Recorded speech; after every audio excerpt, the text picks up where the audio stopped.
This is a community base station, a wireless community base station. On this mast we can get 0.5 gigabits worth of packet switched backbone in a range of frequencies, delivering wireless internet to rural communities.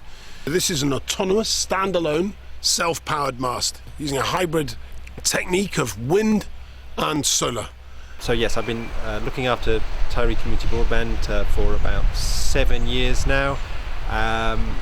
As a community, we were one of the first communities to put in wireless. So we pick up our internet from a building very close to the BT Exchange in Scarnish. We then have a point-to-point link up onto a very high hill, and then that's where our ring starts. And from the ring, we have point-to-point links to other base stations around the island. Tiree Broadband has a total of 100 subscribers, 80 of which are now on the new network. We have a real cross-section of the community here that use Tiree Broadband. We have people that run online businesses, we have artists, we have farmers. I'm Caroline McLean, at Hillipple Farm, Isle of Tiree.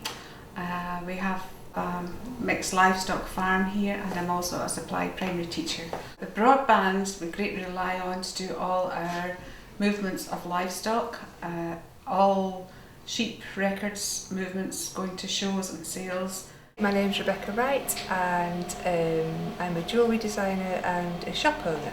Broadband is vital to my business really, because the season is so short here, maybe 3 or 4 months, full load of customers coming in the shop, so you've got to be able to reach them other times of the year, and we do that by the internet. They're maybe in the shop in the summer, and they can order on my website at a later date, or emails about product they've seen, so you can reach your customers all year round. Yes, my name is Steve Thompson, and I was publisher and editor of an information service online called Concise Aerospace. I think actually it's made island life in many ways actually much more sustainable, I think, in terms of Tiree, and I suspect throughout the Western Isles, because it gives us access to, well, for example, a simple thing like shopping.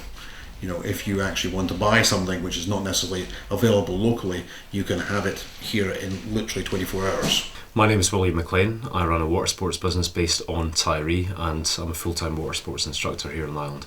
Broadband's utterly essential for everything we do in terms of basic communication with our clients, initial email inquiries, and general updating of our website, anything else we're doing, blogging, putting videos, photographs, etc. online.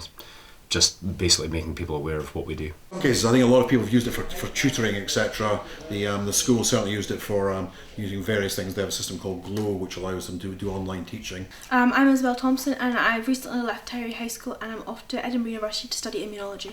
But in school time I was kind of using it to research, which is Scholar, a programme that's used by schools across Scotland, and I was also using Skype to contact with tutors on the mainland. So if the broadband network disappeared, I think we would have a very large portion of the population on Tiree would be very digitally disadvantaged. I think the quality of life would deteriorate. I think because people would find themselves isolated again. It's this is your issue of living in a place like, a remote place like Tiree. There is a sense of isolation, both physical and social. And I think what actually broadband has done is helped close that gap. The one key thing I would say about being involved in something like this, you feel you're intrinsically part of a community who are providing a service to each other.